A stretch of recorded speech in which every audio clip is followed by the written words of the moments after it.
This is Emergency Medicine Match Advice, sponsored by Academic Life and Emergency Medicine, a podcast series designed to help medical students and residents strategically navigate the process of applying for residency in emergency medicine or to EM-sponsored fellowship programs. I'm your host, Mike Gisondi from Stanford University. Let's get started. Welcome to Emergency Medicine Match Advice, sponsored by Academic Life and Emergency Medicine, and its editor-in-chief, the CEO of Tinder for Medical Students, Dr. Michelle Lin from UCSF. Hello, Michelle. Yay. Thank you. Can I add that to my CV? I'm so going to do it. I'm imagining this episode is going to result in a huge side hustle for us. I don't know if hustle's the right word for this, but yeah, go ahead. Back with a new episode of Emergency Medicine Match Advice. This one's going to be a classic right away. How to swipe right this interview season. Today, we have three outstanding program directors here to discuss the key dating rules of the match. Dr. Arlene Chung from Maimonides Medical Center. Hello, Dr. Chung. Hi, it's great to be here. Thanks so much for inviting me. Thanks for coming. Dr. David Snow from my alma mater, Loyola University, Chicago. Dr. Snow. Thank you very much, team. I appreciate the opportunity to be here. And the amazing Dr. Robin Naples from Thomas Jefferson University. Hi, Robin. Hi, thanks for having me. I like pina coladas and long walks on the sand. Oh, my God. Here we go. Getting us in the mood. Gosh, I'm so excited about this episode. The topic is how to swipe right this interview season. And, you know, for those who know me, I'm an advanced age in my 40s, and I really had to look up, does one swipe right or swipe left?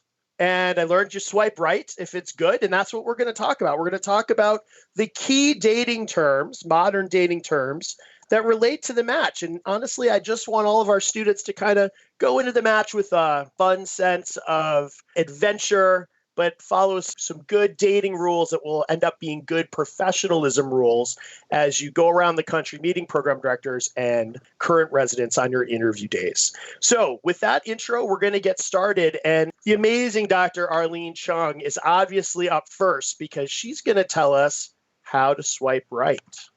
You know, so I was having a conversation with a friend of mine and we were talking about swiping right, swiping left. And it occurred to us, maybe there should be an option to swipe up or swipe down. Although that, I know that's like thinking outside of the box. Yeah. So what would that mean? What would swipe up or swipe down mean? Swiping up means, I guess you bump it up to the world. Oh, okay. Maybe you amplify, and swipe down. Well, you know, we maybe shouldn't talk about that. Okay. Got it. All right.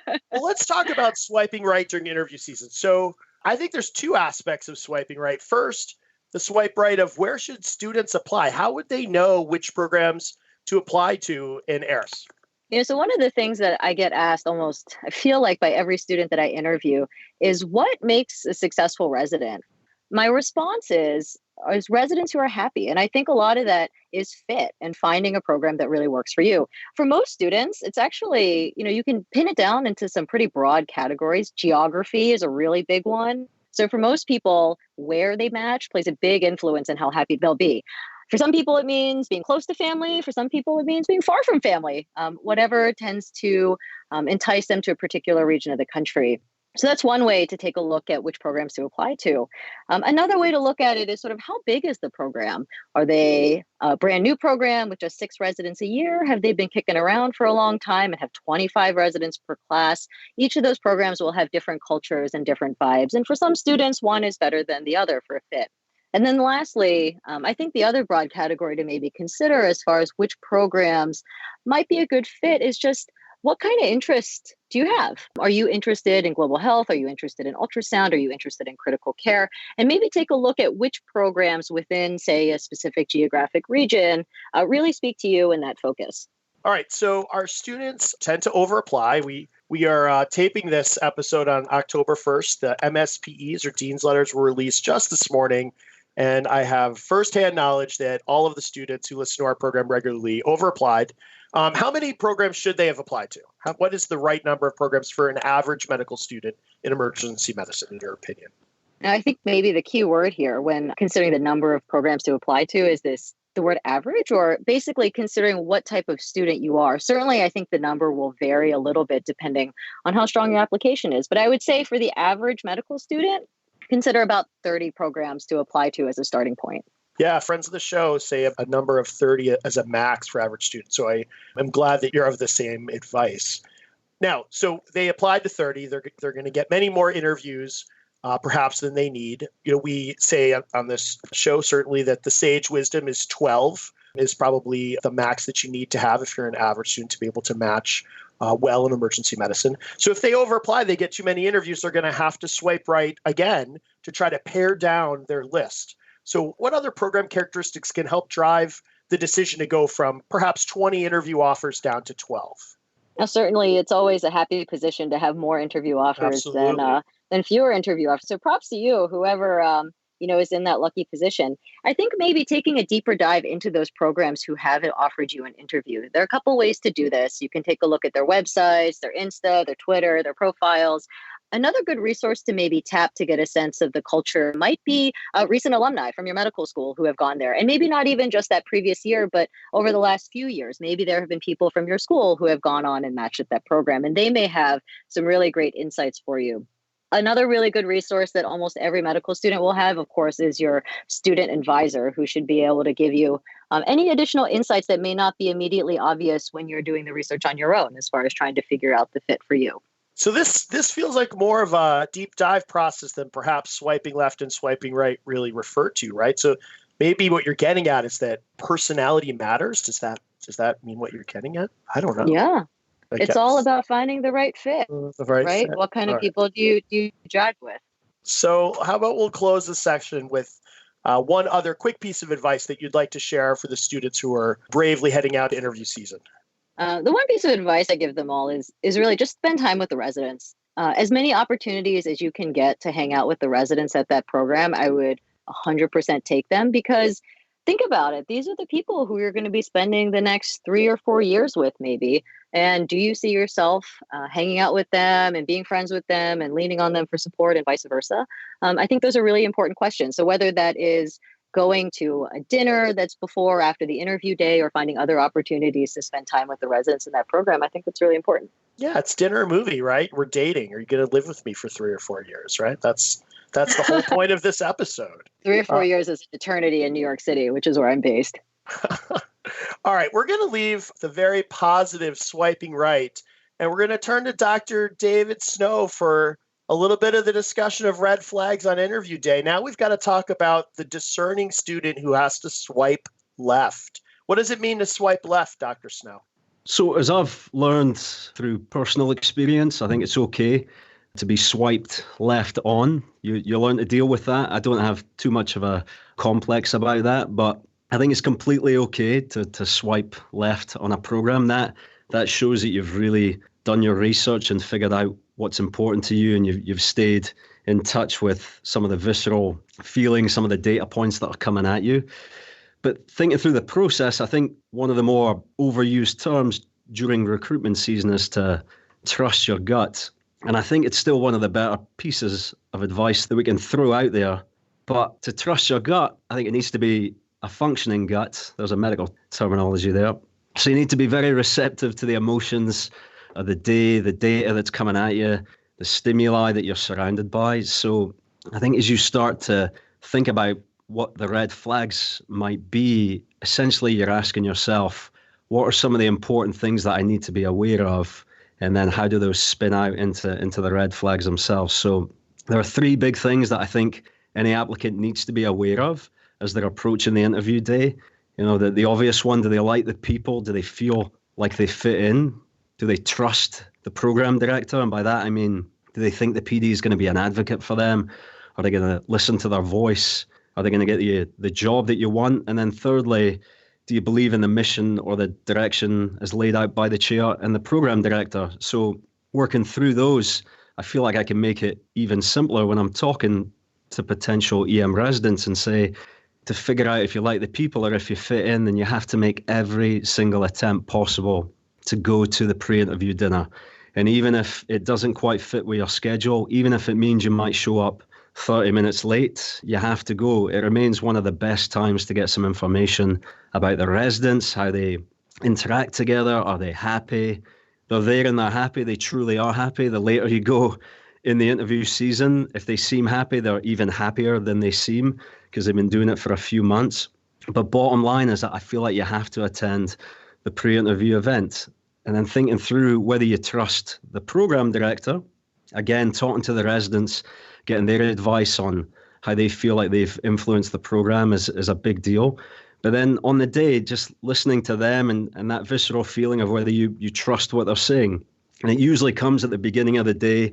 And I feel like it's always that time where students they're trying not to say something that's going to reflect poorly on them, not to spill their coffee or drop their bagel. But I feel like they really need to take that time to sit back and think about whether they like that person that's in front of them. And then the same goes for the chair. When they talk, if indeed they do. And then I think as you reflect on those things, you start to answer those questions about, do you like the people? Do you fit? Do you trust the PD? And then do you believe in the mission or the direction of the program? And if a program checks those 3 boxes, I think you found a fit for you. And then, flipping it back to the red flags and swiping left, I think if one of those check boxes remains unchecked, that's where you need to either dig just a little bit deeper or indeed swipe left. I like that. I mean, I think this really is a tongue-in-cheek episode, but the dating analogy holds true, right? You probably are not going to end up with a healthy relationship if you just go and elope. Now, elopement certainly works for some folks, but generally those who date for a while get a better sense of their future partner. So similarly, the more opportunities, the more touch points that you can have in this process, be it the interview dinners or second looks or whatever they are, the more comfortable one might be with their decision. And that decision really is reinforcing your initial first impression. Like you said it so well, Dr. Snow, they come in the morning and they make an impression of that PD within 30 seconds, right? We do the students as well. That's how interviews work. And you spend the rest of the day or the rest of the interview trying to confirm, was I correct or was I not correct? And that's the point of all the dating, if you will, in this process. So what do you do when you get to ranking, right? So you did swipe left on a couple programs during the season. They're just not for you. Do you rank all of the programs on your list, or do you really swipe left and eliminate them from your potential future? It's a challenging question to answer to just apply it across the board. I think mentoring is so key for students to have that person that has a view of the bigger picture, that can say whether you're competitive or not, or whether you're right in that middle point of it. Because I feel like EM has become so competitive that SOAP process is becoming harder and harder, even though the numbers might argue just a little bit with that. I know that there were 30 spots this year, there were 10 the year before, but when we think about the number of spots that there are throughout the country, that still means that it's a very competitive specialty to SOAP into. So keeping that in mind, I feel like when you sit with your mentor and they tell you that you're on that lower end of competitiveness, then you have to make a decision on whether not matching entirely into EM is better or worse than matching at a program that maybe you are thinking about swiping left or indeed swiped left on. And that's a very personal decision that I think everyone needs to make. I feel like some of the classic advice that's come from some very sage individuals is that if you don't like a program, then you don't put it on your rank list. And it holds true for a lot of people, but it's a spectrum of where people fall and how competitive that they are. So I would just have some pause for any candidates that maybe, again, find themselves on the less competitive end and just think about, are you comfortable not matching versus staying with that program that maybe didn't check one of those 3 boxes that I talked about before? I would agree, and I would even punctuate your very important piece of advice, which you said, I think, a little more softly. You cannot SOAP into emergency medicine. That is the hard and fast advice. Sure, there'll be 1 or 2 you're not going to be the 1 or 2. The general student should not get that advice, right? They will not SOAP in. There's not enough spots. And you should assume that we could go for a 0 SOAP year where we can have 0 spots open in the SOAP. So that could happen again. It's happened twice in the last handful of years. So students should not rely on that. Do you have one other quick piece of advice, some sage advice? You're a very smart gentleman as well. I'd like to hear your sage advice. I think some of the best advice I've heard that I'll just replicate is that if you're at the interview day, you're worthy of an interview spot, and just own that time and enjoy that time. And that sounds, I always think about being on this side of the table to the applicant and try to tell them to enjoy themselves, and it can come across a certain way, but I think you show up ready to show them why they would be stupid to swipe left on you. Every single one of the students has a story to tell. They've jumped through an unbelievable amount of hoops to get where they are. So let the people there just feel the energy and the excitement of why you are there and what you can bring to the table. It's a process for everyone that is still an amazing thing that we get to do.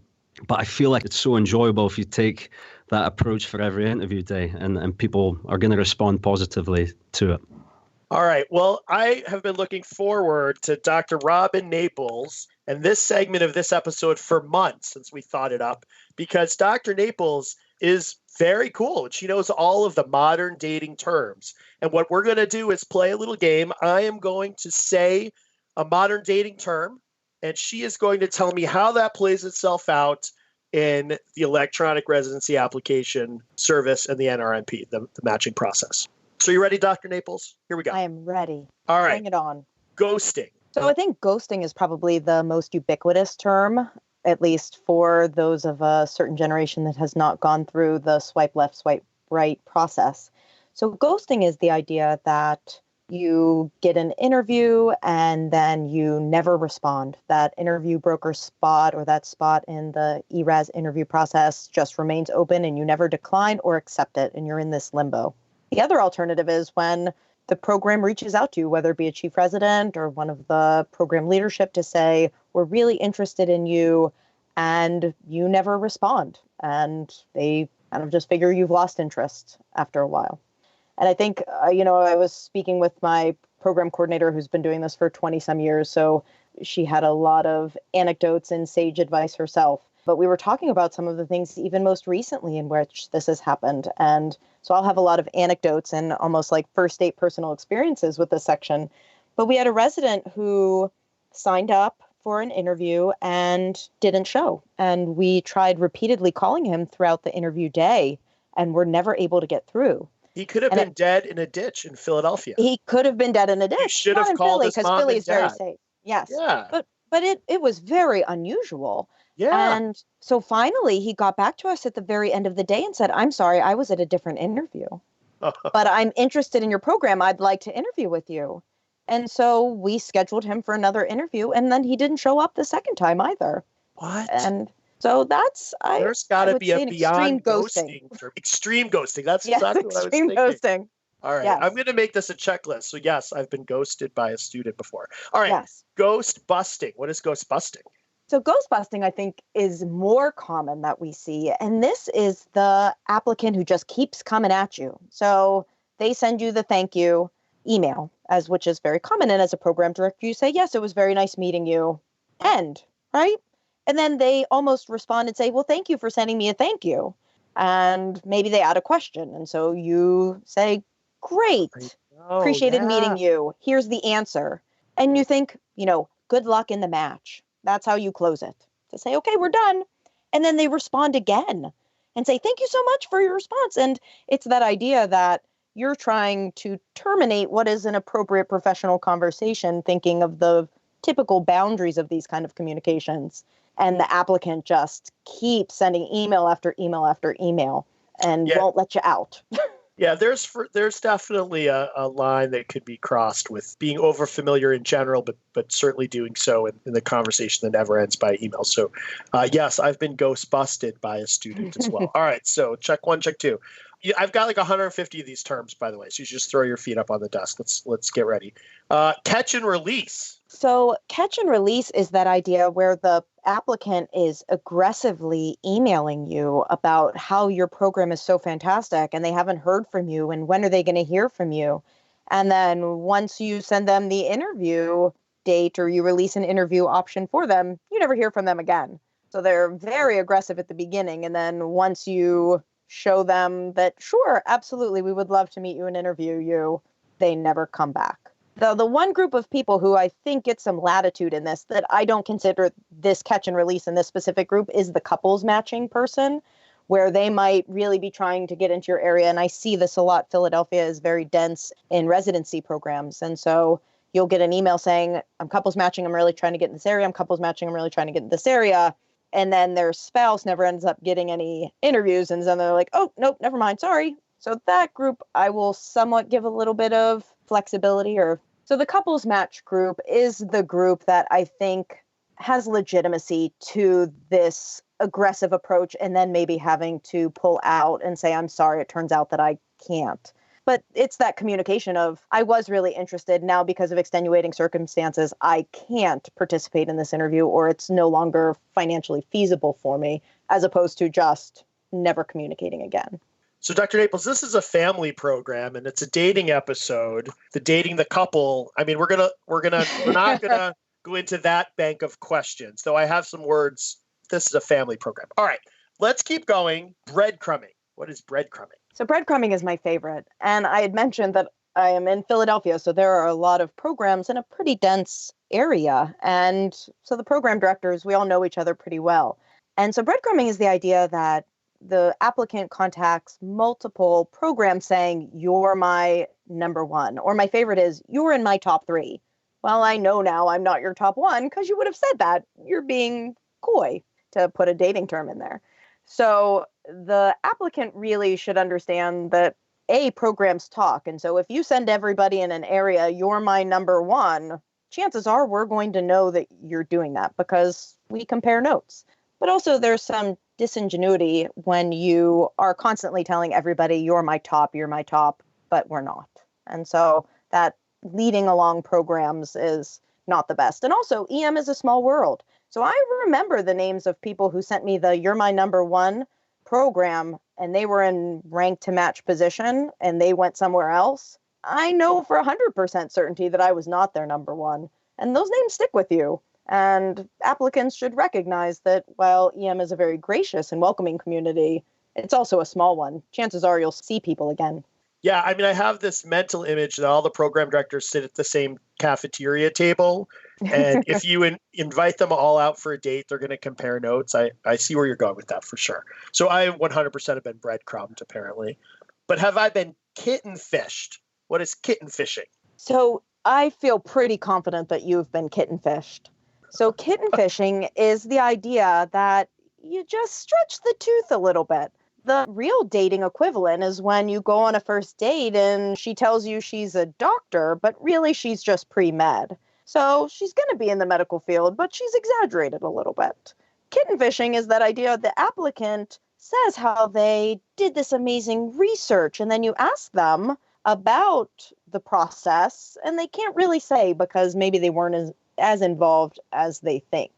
I also tend to see this a lot in the personal statement, where residents will, it seems, conflate their involvement in the care of a critically ill patient or delivering bad news, where they paint this picture that they are working in isolation in the emergency department, resuscitating this critically ill trauma, and they themselves put their hands inside to do cardiac massage and no one else was around. And we all know that it's very rare for a medical student to be completely alone leading a resuscitation in most emergency departments, I would say with confidence, in the United States. So to see those things written or to hear those stories during the interview day always makes me question how much validity there is to their involvement, or certainly that they are kitten fishing me. I don't know that I can keep going because if I've been kitten fished, breadcrumbed, caught and released, is that right, Michelle? Ghost busting, ghost busted, ghosted. I think we're done. I think we're done with the list of questions. That's enough. All right. Oh my gosh, this is not going to be our side hustle. Any other quick piece of advice you'd like to share this interview season, Dr. Naples? So similar to how you, in my belief, on a first date probably shouldn't reveal too much of yourself, I think while I completely agree with Dr. Snow that you should be authentic, you don't want to reveal actual body parts. And so this gets to a final thing that does not actually fall under the terminology that we have. But we have had residents who've exposed tattoos, who've, shown this or that scar. It's probably best, just like on a first date, not to show all your eggs. Similarly, on the interview day, probably similar.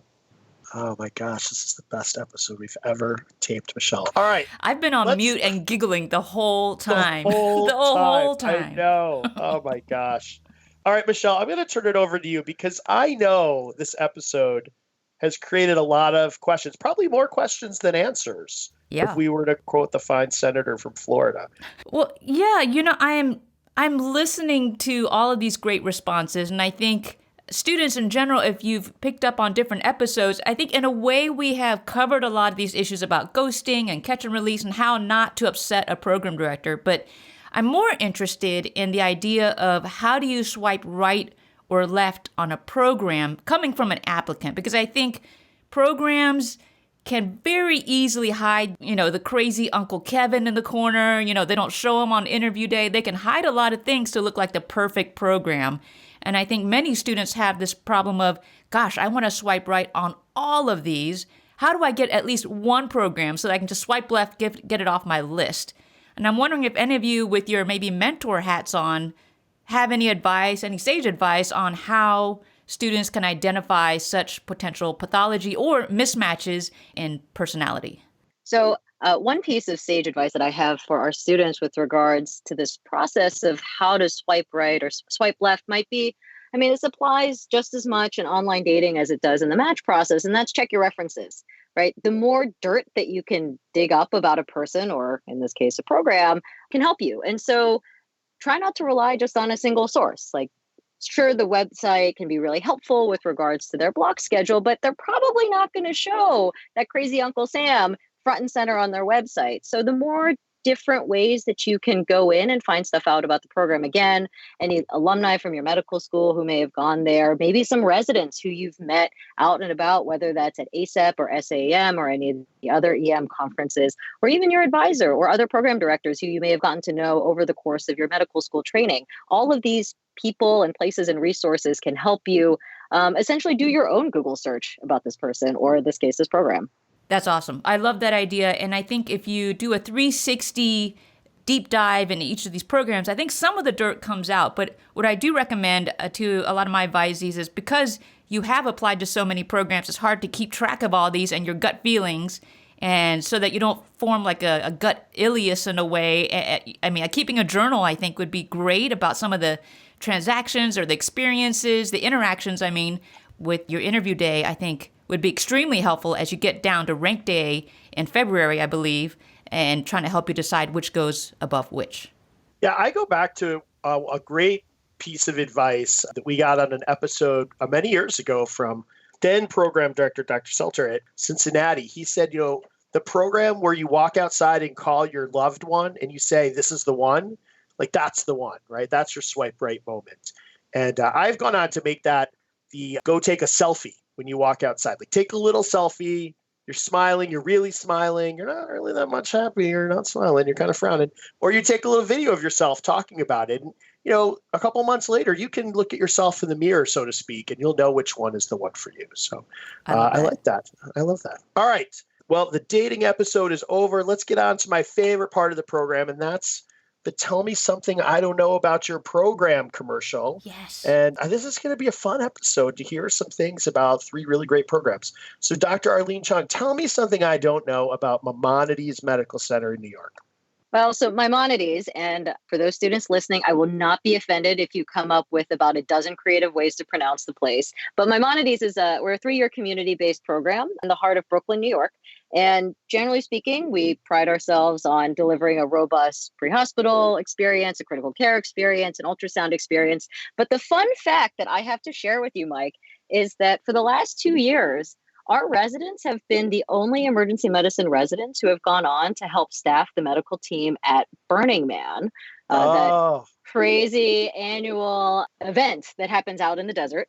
And my residents have come back for the last 2 years, and they tell me it's a highly educational experience, that they learn a lot, and that we should definitely continue doing it. Because Burning Man is so amazing. I think this panel, the 5 of us, should go staff Burning Man sometime. We obviously know what we're doing in the dating episode here. Students, check out Maimonides. The amazing Dr. Arlene Chung has taken over the mantle just a couple of years ago, but has made some really great changes to that place and took an already wonderful program and advanced it forward, and obviously is finding some amazing opportunities for her residents to do some out-of-hospital training. So students, check out Maimonides. Next up is Dr. David Snow from Loyola University, Chicago Stritch School of Medicine. I may or may not have said my alma mater. So this is going to be a tough one. Tell me something I don't know about Loyola. So we are a newer residency program. We welcomed in our first class just about 3 months ago. We're welcoming them into a really well-established GME environment, which probably is one of the differences with us as a newer residency program. I think we have almost essentially every other field and genre of medicine and residency and fellowships. We've got an outstanding faculty group.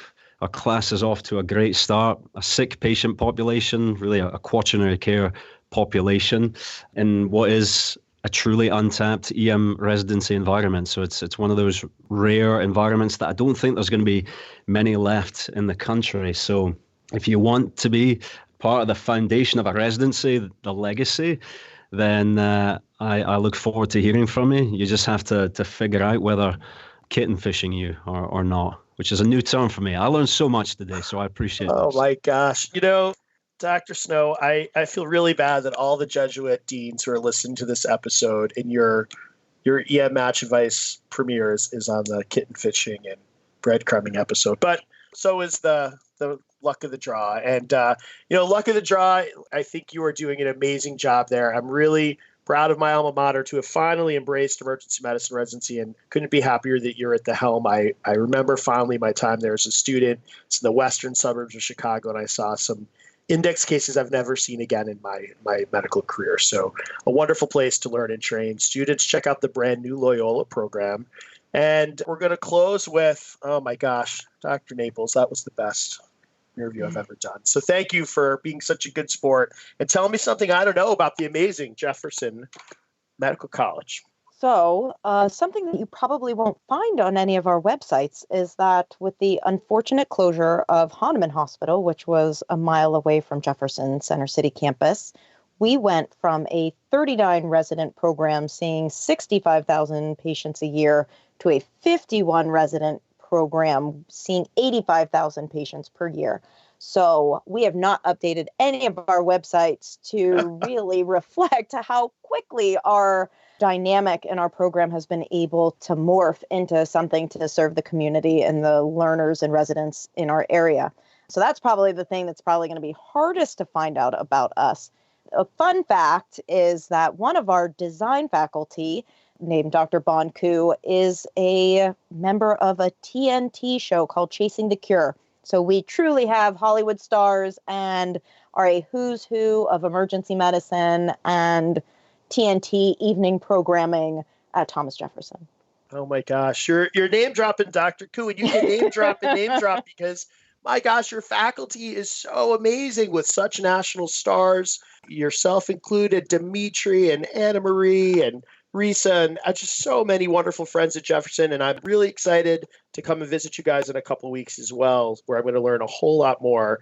But no wonder you haven't updated your website. You have no time with all of those. Yes, it has been an amazing time in Philadelphia right now. Well, congratulations for filling in an area where I feel really badly that the Hahnemann residents had to move to another program. And I think that's a wonderful acknowledgement of how gracious your program is. We probably don't need to say much more.